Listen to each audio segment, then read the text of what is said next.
삶은 선택입니다. 우리는 매일매일 매 순간순간마다 이것이냐 저것이냐 하는 삶의 선택의 과제를 안고 살아갑니다.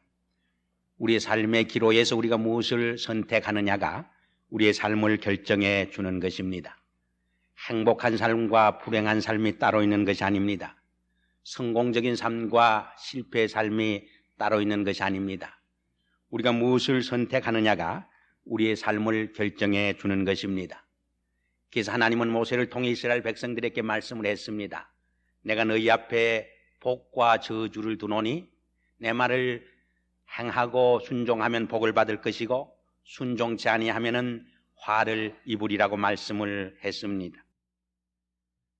두 청년이 길가에서 다투었습니다. 그 다툼은 주먹 다짐의 싸움이 아니고 한 사람은 자기를 따라 술집으로 가자고 끌었고 또 한 사람은 자기를 따라 교회를 가자고 상대방 친구를 끌었던 것입니다. 결국 두 사람은 합의를 보지 못했습니다. 그래서 자기가 원하는 길로 각각 흩어져 갔습니다. 오랜 세월이 흘러갔습니다. 술집을 찾아갔던 이 젊은이는 허랑방탕한 생활하다가 큰 죄를 저질렀습니다. 그래서 감옥에 갇혀 오랫동안 고생을 하게 되었습니다. 근데 감옥에서 어느 날 그는 큰 충격을 받은 것입니다. 그것은 수십 년 전에 자기를 교회로 끌자 가던 그 친구가 미국의 대통령으로 당선되었다고 하는 뉴스를 들었기 때문입니다. 바로 그가 미국의 30대 대통령이었던 쿨리지였습니다. 성경에 보면 심은 대로 거두리라고 말씀을 했습니다. 선의 씨를 뿌리면 선의 열매를 거두게 됩니다. 악의 씨를 뿌리면 악의 열매를 거두게 되는 것입니다. 이것이 하나님께서 우리에게 주신 삶의 중요한 법칙의 하나입니다. 한 천사가 젊은이에게 나타나서 선물 보자기를 풀고 5가지의 선물을 보여주었습니다. 거기에는 쾌락, 연애, 명예, 부, 죽음 등이 있었습니다. 천사는 그 젊은이에게 말했습니다. 이 중에 하나만을 선택하라고. 그 젊은이는 지체하지 아니하고 쾌락을 선택했습니다. 그리고 노새 젊은 노새 늙어지면 못 논하니 흥청거리면서 인생을 즐겼습니다.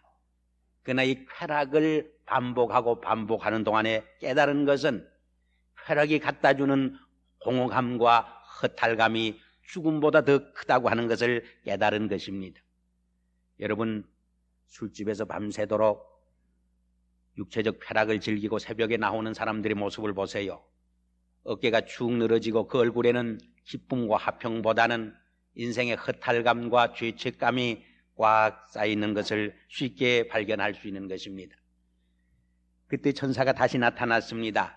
그리고 인생을 좀 더 신중히 지혜롭게 선택하라고 충고해 주었습니다. 그는 연애를 선택했습니다. 사랑은 달콤한 것이었습니다. 그러나 사랑을 유지해 간다고 하는 것이 그렇게 쉽지 않다고 하는 것을 그는 곧 깨닫게 되었습니다. 1시간의 사랑을 위해서 여러 시간을 허비해야만 했습니다. 특별히 사랑을 지속하기 위해서는 은행가와 같은 경제력이 필요하고 스포츠맨과 같은 체력이 필요했습니다. 상대방을 기쁘고 즐겁게 하기 위해서는 명배우와 같은 연기가 필요했습니다. 사랑하는 애인을 뺏기지 않기 위해서는 대통령과 같은 권력이 필요했던 것입니다. 더 슬픈 사실은 사랑에는 반드시 이별이 뒤따른다고 하는 것을 깨달은 것입니다. 그는 마침내 사랑하는 연인의 환 옆에서 슬프게 고독하게 울고 서 있었던 것입니다. 그때 다시 천사가 나타나서 말했습니다. 인생은 그렇게 길지 않은 것이니까 좀 더 인생을 지혜롭게 선택하라고 말했습니다. 그는 명예를 선택했습니다. 그는 하루아침에 온 세상에 자기 이름이 널리 알려졌습니다. 이제는 길을 가나 공원을 가나 수십 명의 기자들이 찾아와서 인터뷰를 요청했습니다. 이제는 홀로 있을 수 있는 자유마저 상실하게 된 것입니다. 그러자마자 사방에서 중상모략이 몰려오기 시작을 했습니다. 이제는 명예를 지키기보다 이 중상모략에서 자기를 보호하기 위해서 지쳐버린 것입니다. 그는 명예라고 하는 것이 일장의 춘몽이라고 하는 것을 뼈저리게 깨달은 것입니다. 바로 그때 다시 천사가 나타났습니다. 그리고 인생은 늘 선택의 자유가 있는 것이 아니라고 선택에도 한계가 있다고 충고해 주었습니다. 그는 부를 재물을 선택했습니다. 그는 하루아침에 벼락부자가 되었습니다. 그는 재물을 얻으면 온 세상을 다 얻을 줄 착각을 했습니다. 그러나 재물이 많으면 근심과 불안도 더 크다고 하는 것을 깨달은 것입니다. 돈이면 다 될 줄 알았는데 더 가정에 많은 문제가 생기고 친지와 이웃 간의 관계에서 더 많은 갈등과 불화가 찾아오는 것을 깨달은 것입니다. 돈으로 인생의 참된 기쁨과 평화를 살 수 없다고 하는 것을 깨달은 것입니다. 더 심각한 문제는 자기가 돈의 주인이 아니라 돈이 자기를 지배하고 돈의 노예로 자기가 살아간다고 하는 것을 깨달았을 적에 큰 충격을 받은 것입니다. 사실 너무 좋은 옷을 입으면은 내가 옷을 입는 것이 아니라 옷이 나를 입어버립니다. 그저 만만한 옷을 입고 사는 것이 더 평안합니다. 너무 좋은 차를 타도 때로는 내가 차를 타는 것이 아니라 차가 나를 타버립니다. 쇼핑센터나 교회 옆에 파킹을 해도 그놈의 차 생각하느라고 늘 마음이 근심, 걱정, 불안이 많습니다. 좋은 옷, 좋은 차 타지 말라는 안개예요. 그것을 초월할 수 있으면 탈 자격이 있고 입을 자격이 있는 사람들인 것입니다. 그때 다시 천사가 나타나기를 호대했습니다. 그러나 그 천사는 다른 선물을 가지고 오지 않았습니다. 전에 4가지 선물만을 가지고 왔습니다. 그때 그는 소스라치게 소리쳤습니다. 나는 죽을 수 있는 자유마저 없느냐고. 천사는 그렇다고 대답을 했습니다. 그에게는 죽을 수도 없는 노추, 늙고 구부러진 허리만이 깡그리 남아있게 된 것입니다. 이것은 미국의 유명한 무학가 막튠이 쓴 인생의 5가지 선물과 선택에 관한 이야기를 드라마타이즈한 이야기입니다. 이 이야기는 우리의 삶에 있어서 선택이 얼마나 어렵고 중요하다고 하는 것을 말해 줍니다. 그러면서도 그 선택이 우리의 삶을 결정지어 준다고 하는 것을 우리에게 말해 주는 것입니다. 그런데 우리에게 선택할 수 있다고 하는 것은 자유가 있다고 하는 것을 의미해 주는 것입니다. 하나님은 우리 인간을 창조하실 적에 기계로 창조하지 아니하고 자유를 지닌 존재로 창조해 주신 것입니다. 이것은 굉장한 특권이요 축복이며 은총인 것입니다.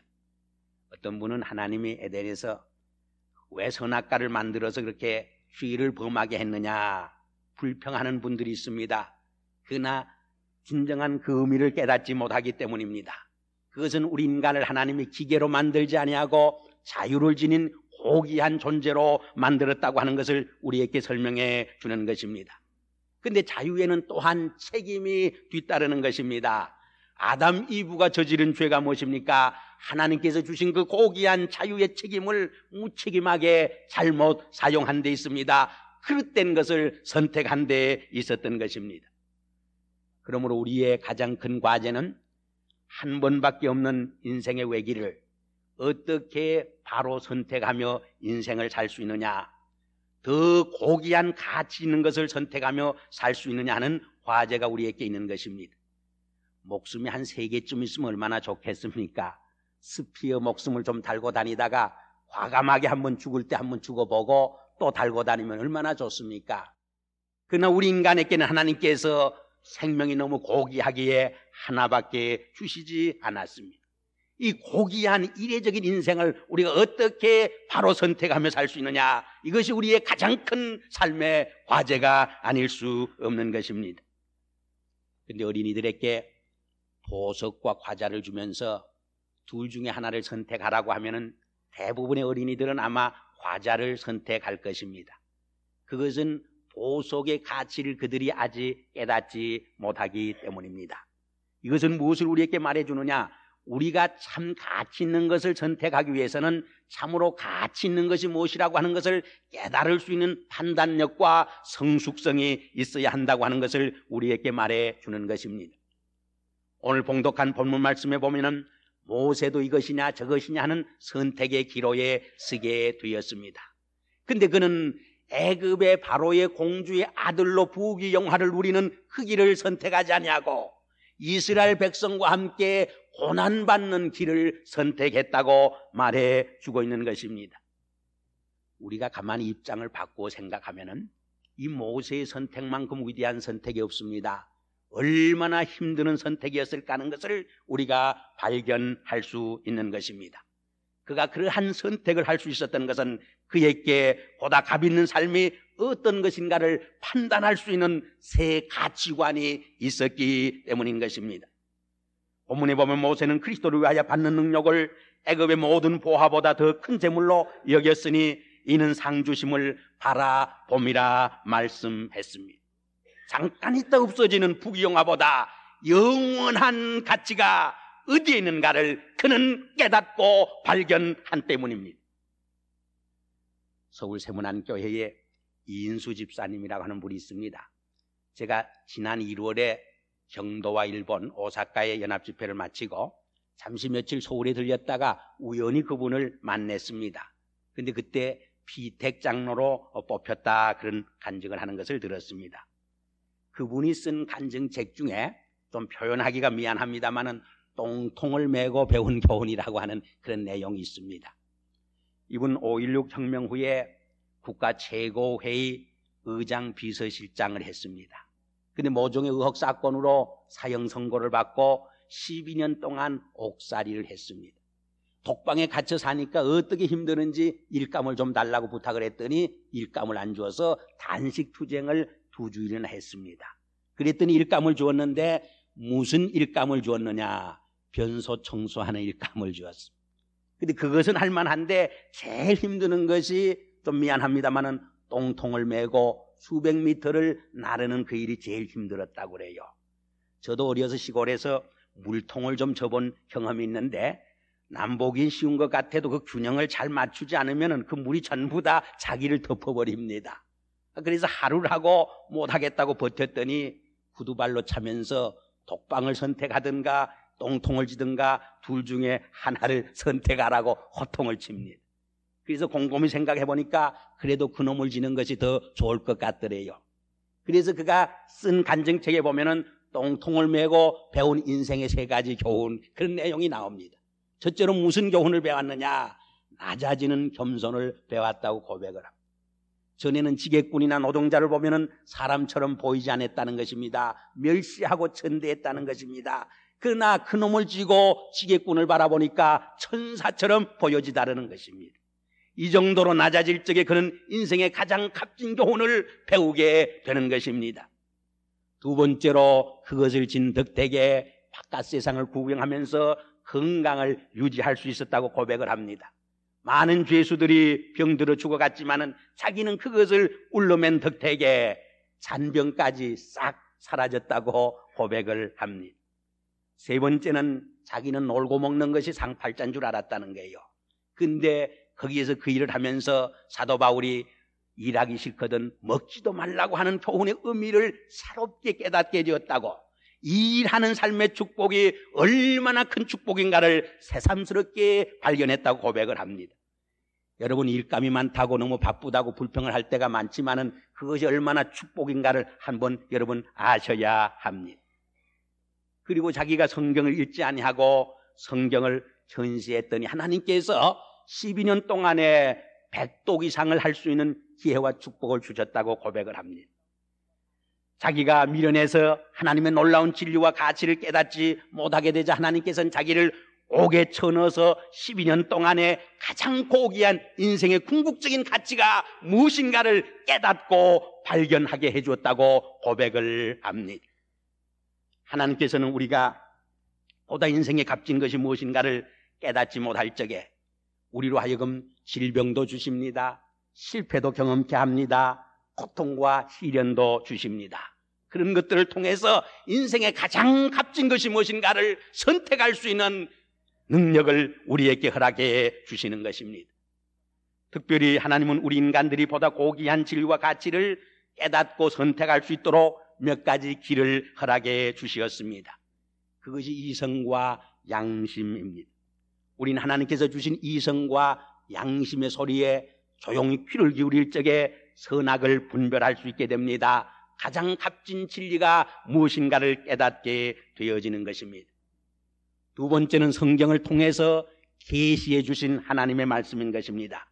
우리는 이 하나님의 계시의 말씀을 상고하고 묵상하는 가운데 참된 인생의 궁극적인 가치가 어디에 있는가를 발견하고 선택할 수 있게 되는 것입니다. 세 번째는 기도의 생활입니다. 기도는 하나님과의 영적 사귐입니다. 우리는 기도를 통해서 하나님의 생각을 내 생각으로, 하나님의 꿈과 비전을 나의 꿈과 비전으로, 하나님의 뜻을 나의 뜻으로 바꾸가고 승화시켜 갈 수 있게 되는 것입니다. 네 번째는 성령의 감동과 도우심입니다. 하나님은 성령을 통해 우리를 감화시키고 도와주시어서 우리로 하여금 바른 인생의 선택을 할 수 있도록 도와주시는 것입니다. 이렇게 내 생각보다 더 고귀한 하나님의 생각과 뜻을 추구하면서 우리의 삶을 선택하고 결단하며 사는 것이 바로 우리 크리스찬들의, 우리 성도들의 삶이라고 말하지 않을 수 없는 것입니다. 성경에 기록된 수많은 선지자들, 기독교 역사에 빛나는 수많은 하나님의 사람들이 어떻게 그러한 고귀한 삶의 선택과 결단을 할 수 있었습니까? 그들의 믿음의 눈이 세상의 부귀영화보다 하나님의 나라의 보화와 진리가 더 값있는 것임을 발견할 수 있도록, 깨달을 수 있도록 도와준 때문입니다. 예수님은 겟세마네 동산에서 십자가를 앞에 놓고 아버지 할 수만 있으면 이 잔이 내게서 지나가게 하시옵소서. 그러나 내 혼대로 마옵시고 아버지의 뜻대로 되어지이다. 죽음을 선택한 것입니다. 십자가를 선택한 것입니다. 그는 하나님의 뜻을 이루기 위해서 이 죽음을 선택함으로 가장 값 있는 인생을 사셨습니다. 온 인류를 죄에서 구속하는 메시아가 될 수 있었던 것입니다. 인간이 가장 위대하게 사는 비결이 어디에 있습니까? 십자가를 선택하고 죽음을 선택할 수 있는 용기를 가질 때 이루어집니다. 왜 사람들이 비겁하게 째째하게 졸렬하게 인생을 살게 됩니까? 죽음이 두려워서입니다. 그러나 죽음을 두려워하지 않을 때에 참으로 큰 인생을, 위대한 삶을 우리는 살 수 있게 되는 것입니다. 에스더는 이스라엘 민족이 파멸의 위기에 처해 있을 적에 내가 죽으면 죽으리라 하고 왕께 나가서 자기 민족을 구출해 냈습니다. 그래서 역사에 빛나는 인물로 모든 사람의 애국의 사표가 되고 있습니다. 만일 그때 자기 하나 살기 위해서 그러한 용기를 내지 못했다고 하면, 죽음을 선택하지 못했다고 하면 천추에 씻을 수 없는 오점을 남기고 말았을 것입니다. 자기도 파멸하고 유대민족도 파멸을 당했을 것입니다. 그래서 주님은 말씀합니다. 누구든지 나를 위해 생명을 버리면 얻을 것이요, 생명을 얻으려면 오히려 잃을 것이라고 말씀합니다. 이것이 설명할 수 없는 기독교의 역설적인 진리입니다. 생명을 버릴 때 오히려 얻어지고 얻으려고 할 적에 잃어버린 삶, 이 진리를 깨달을 적에 우리는 위대한 삶의 선택을 하며 승리하는 삶을 살 수 있게 되는 것입니다. 오늘 부른 찬송 431장은 벤자민 스몰크 목사님이 지어 부른 찬송입니다. 근데 이것은 결단코 아니라고 평안한 데서 지어 부른 찬송이 아닙니다. 참으로 말로 형용할 수 없는 고난과 시련 속에서 하나님께 눈물로 불러 부른 찬송입니다. 1704년 어느 날이었습니다. 그들은 두 아기를 집에 두고 이웃 마을에 갔다 오니까 자기 집에 불이 나서 자기 집이 온데간데 없습니다. 참으로 하늘이 무너지고 땅이 꺼지는 듯 했습니다. 주님, 이것이 웬일입니까? 주님을 원망하고 정신을 잃어버리지 않을 수 없었습니다. 그러나 얼마 후에 정신을 차려서 보니까 자기의 귀여운 사랑하는 두 아들이 잿더미에 쌓여서 새까맣게 다 타 죽었습니다. 그것을 바라보는 부모의 마음이 얼마나 아팠겠습니까? 칼로 가슴을 에이는 듯한 고통이요 아픔이었습니다. 그들은 밤새도록 그 잿더미 위에서 눈물을 흘리면서 하나님 앞에 기도드렸습니다. 그때 그들의 눈앞에는 사랑하는 두 아들의 모습이 훤하게 나타났습니다. 그리고 그 순간 십자가를 치시고 나를 위해 돌아가신 예수 그리스도의 모습이 비쳤습니다. 바로 그 아픔과 슬픔 속에서 그들은 이 찬송가를 지어 부르게 된 것입니다. 내 주여 뜻대로 행하시옵소서. 온 몸과 영혼을 다 주께 드리니 이 세상 고락간 주인도 하시고 날 주관하셔서 뜻대로 하소서.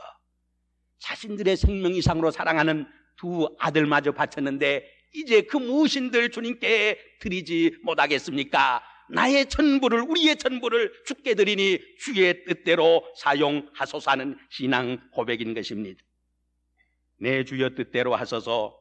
큰 근심 중에도 낙심케 마소서. 주님도 때로는 울기도 하셨네. 날 주관하셔서 뜻대로 하소서. 그들은 자신들의 그 슬픔과 아픔의 경험을 승화시켜서 세상에서 고통당하고 슬픔당한 사람을 위로하고 주님께 인도하는 놀라운 역사를 그의 생애를 통해서 감당하게 된 것입니다. 죽음마저 하나님께 맡긴다는 것이 그리 쉽지 않습니다. 그러나 죽음마저 주님께 맡길 수 있을 때 그를 통해서 놀라운 치유의 사건과 구원의 역사는 일어나게 되는 것입니다. 이제 결론적인 말씀을 드리려고 합니다. 삶은 선택입니다. 선택에는 자유가 있습니다. 그러나 자유에는 책임이 뒤따른다고 하는 것을 우리는 분명히 기억을 해야 합니다. 1900년도 초에 15살 먹은 휘랍의 한 소녀는 큰 꿈을 안고 미국 이민의 길을 선택했습니다. 그는 큰 야망을 품고 의과대학에 들어가서 의사가 되었습니다. 그리고 같은 휘랍 소년을 택해서 결혼을 했습니다. 그리고 첫 아들을 낳게 된 것입니다. 그 아들이 88년도 미국 대통령에 도전하고 있는 마이클 루카키스입니다. 저는 여러분께 말씀드리고 싶습니다. 우리 한국인 이민 1세들의 선택이, 우리 이민 1세들의 계획과 선택과 결단이 내일 한국인 2세, 3세의 마이클 루카키스를 배출시키는 결단과 선택이 되어야 하리라고 생각을 합니다. 일찍이 여호수아는 너희 섬길 자를 오늘 택하라고 말씀했습니다. 오직 나와 내 집은 여호와를 섬기겠노라고 말하고 있습니다. 엘리야 선지도 너희가 어느 때까지 두 사이에서 머문하려느냐. 여호와가 만일 하나님이면 그를 택하고 바알이 하나님이면 그를 쫓으라고 선택을 촉구하고 있습니다. 이스라엘 백성들은 예수냐 바나바냐 하는 빌라도의 질문 앞에 바라바를 선택함으로 천추에 씻을 수 없는 역사의 오점을 남기게 된 것입니다. 그렇다면 오늘 우리의 선택은 어떻습니까? 오늘 우리 이민자들의 선택은 하나님 보시기에 얼마나 아름답고 올바른 선택을 하고 있습니까? 아니, 나의 선택은 어떻습니까? 우리가 이 성전을 떠나가기 전에 조용히 하나님의 말씀에 비추어서 우리의 선택이 얼마나 올바른 선택인가, 얼마나 값진 선택인가, 보다 높은 가치를 위해 희생하며 선택하는 선택인가 질문을 던지고 이 성전을 떠나가셔야 할 줄 압니다. 다 같이 기도드리겠습니다. 아버지 하나님, 우리에게 자유를 주신 것을 감사합니다. 그러나 우리는 종종 하나님께서 주신 이 고귀한 자유를 올바른 가치를 위해 선택하지 못하고 그릇된 것을 선택하며 살 때가 얼마나 많이 있습니까? 우리의 하루하루의 삶이, 특별히 북미 땅을 찾은 우리 이민 1세들의 선택과 결단이 먼 후일 우리 조상들은 참으로 위대한 선택과 결단을 했다고 말할 수 있는 우리의 선택과 결단이 되게 은혜를 베풀어 주시옵소서. 옛날 모세가 애굽의 공주의 아들로 부귀영화를 누리는 것보다 오히려 자기 동족과 함께 고난받는 길을 선택했던 것처럼 우리도 이러한 위대한 선택과 결단을 할 수 있는 저희들이 되게 하시고 우리 이민자들이 되게 도와주시옵소서. 예수 그리스도 이름으로 감사하며 기도하옵나이다.